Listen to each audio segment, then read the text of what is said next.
In the most windiest period of the Santa Ana wind event. We told you the winds were going to peak last night into this morning, and that's certainly what we're seeing. And these winds are not going to back off. They're going to remain pretty consistent for the first half of the day. But we urge you guys to review your ready, set, go plan. And if you live in the mountains and foothills, you should be in the set phase. What this means is that you should have your emergency supplies, and you should also have your vehicle prepared. You need to stay informed, keep it locked here with us and with all of our reporters, and we'll keep you guys up to date with what's happening. And also with emergency services, you have to be prepared to evacuate because fires are burning currently across California and across Southern California mainly. Now here's a look at the outlook for today, and you notice we have extreme fire conditions over LA, Ventura County. It's this combination, unfortunately, of these very strong winds, very low relative humidity, and the very dry vegetation across California. We've had a lot of rainfall in Northern California since the water year started in early October. For us here in Southern California, we are behind when it comes to our average rainfall by about 4.5 inches, where in January we should be tracking winter storms, and instead we're tracking these strong Santa Ana winds and these fires across our area. So we've got extreme fire conditions over the San Fernando Valley, the LA Ventura County mountains, critical fire conditions that extend all the way out towards the Inland Empire, and then elevated fire conditions through the deserts even and over into Santa Barbara County. So we can't let our guard down today, especially this morning. You got to be safe with any fire sources. Here's what you can expect. On top of that red flag warning, which by the way is in effect for most of Southern California, you might be watching us and saying, well, I'm not anywhere near where that fire is burning. I'm okay. But these conditions are elevated everywhere in Southern California. So we all need to have our guard up and be prepared, and also be safe with anything that could create an ignition source, anything that could create a spark. These widespread damaging wind gusts will continue creating that elevated fire danger, but also possibility of more downed trees, power outages. And you've heard Robin talking about all of the issues that we're seeing on the roads because of these winds that are causing cars to overturn, big rigs.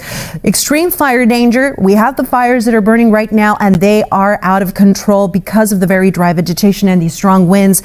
Another possibility for downed trees and power outages and just hazardous driving conditions, especially for the first half of the day. So let me help you time it out, because we have these very strong winds expected for the first half of the day. Here we are looking at this wind map with these strong winds coming out of the northeast, blowing all the way out towards the mountains. And notice there's not much relief through about sunrise. These winds possibly even getting stronger in a few locations. Around noon, we have the winds that back off just a notch for a few locations, but they're still going to remain very strong. We're not really going to see these winds ease somewhat until we get into late this afternoon and evening. The red flag warning in effect all the way through Thursday afternoon, the high wind warning in effect through this evening. And you'll notice that after that time, this map, it changes. It's not as bright, it's not as colorful, but we will continue to see those strong wind gusts below those mountain passes and canyons. And the humidity, it is dropping today, dropping into the teens, and in some spots dropping into the single digits. So that low humidity, those gusty winds through tomorrow will keep that red flag warning going all the way through tomorrow afternoon. Now here's another thing I want to point out is the air quality, because we have the Eaton fire that is causing a lot of smoke, and also, well, the Palisades fire. But the Palisades fire, all that smoke is blowing over into the mountains and out towards the ocean.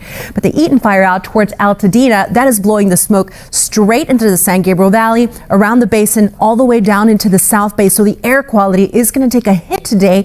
A reminder about those safety tips where you got to stay indoors as much as you can today. And yesterday I was giving that advice because of the strong winds, the blowing dust, it is aggravating respiratory issues. But today, add to that the very poor air quality because of the smoke.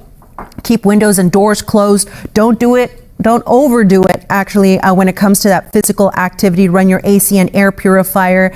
And if you're outdoors, use that N95 or P100 masks. That's what I've got for you as far as the winds go. Guys, we are far from that, seeing any relief when it comes to those winds. Again, we're going to see that elevated fire danger for the rest of the weekend.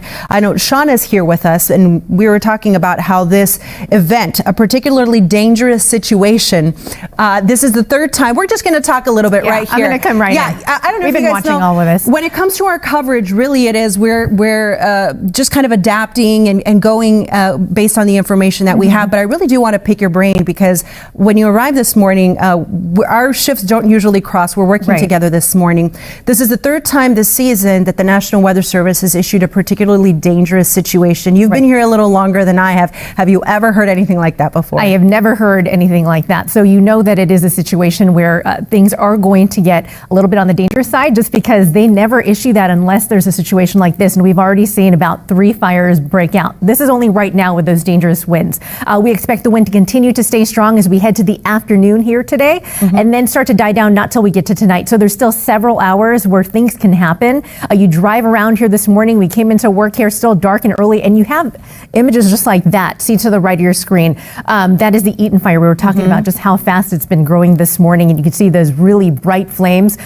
We've got the wind not helping out. We've got dry conditions on the ground. Also in the air, it is bone dry out there. So this is definitely a particularly dangerous situation in terms of red flag warning, which will last till about 6 o'clock tonight. Yes. And when it comes to fighting this fire, we are seeing all of our firefighters out there doing their best on the ground. Gosh, they're just but because these winds are so strong, we're not able to get any help from the air either. Right. Even if they were to drop water, it either evaporates or it flies into other areas where it's not helpful. So it's a very hard situation to fight with these winds. We need the winds to die down, and that's really not going to happen until we get to tonight. So there's going to be a long day ahead for us. Okay. High fire danger, but also a lot of impacts when it comes to the roads. And Robin is here to tell us more about that. Yes, so many trouble spots out there this morning related to the fires that we've been covering, the winds, debris, downed trees. But I want to take you back over to the Palisades fire and just remind folks that are traveling this morning, you really should not be traveling anywhere between the 101 and PCH. This fire is taking up this whole stretch.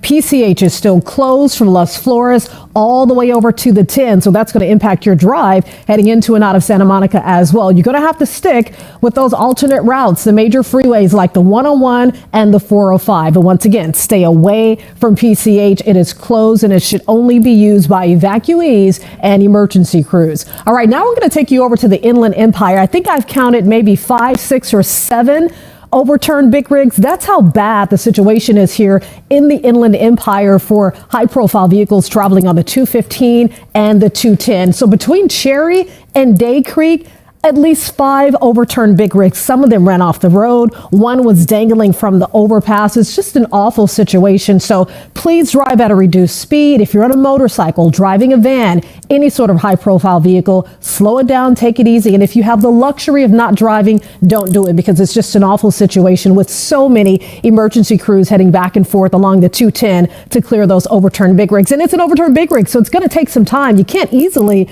upright and clear that. You need a special heavy-duty tow truck. You need a crane. Those emergency vehicles have to be called in, even in order for the process to start. And then it depends on what's loaded on the big rig. If it's loaded, you know, they have to offload it, bring in another truck before they can even start the uprighting process. So we're going to be dealing with that for quite some time. We've had 2 vehicles, a big rig and a Jeep, that flipped over in San Bernardino. Take it easy on the 215. It's backed up here in both directions. The 215 at the 15 is where the big rig flipped over. The second crash is at the DeVore on-ramp. That's where the traffic was being diverted off the freeway. That's where the Jeep flipped over. They have made some progress. They had all lanes closed. Now it's just the 2 right lanes, but the traffic is still slow there. Once again, if you have to get to work this morning, I do understand, but I would hold off on driving if you have that luxury. We're also tracking metro delays related to the fires, debris on the tracks, down power lines. We'll touch on that coming up in my next report. Lynette, Adrian, back to you. Robin, thank you. And we have a new video we want to show you.